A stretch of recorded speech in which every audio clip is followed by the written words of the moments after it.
Seorang terduga teroris di Banyuwangi, Jawa Timur yang berinisial SN ditangkap oleh tim Densus 88 pada Sabtu 3 Juni 2023. SN merupakan warga yang sejak lahir tinggal di Desa Geladak, Kecamatan Rogo Jampi, Kabupaten Banyuwangi. Informasi penangkapan SN dibenarkan Kepala Desa Geladak, Ahaidir Sidki. Ia menambahkan SN memiliki Lembaga Pusat Kegiatan Belajar Masyarakat atau PKBM. PKBM tersebut bernama PKBM At-Taubah, lokasinya di Susukan Kidul Desa Geladak, Kecamatan Rogo Jampi.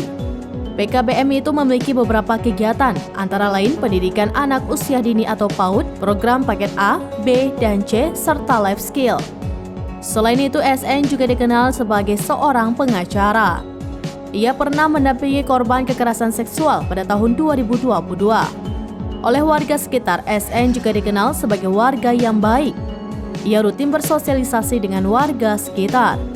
Salah satu kerabat SN mengaku tidak tahu-menahu terkait penangkapan itu. Saat ditanya di mana keberadaan SN, ia mengaku tidak tahu.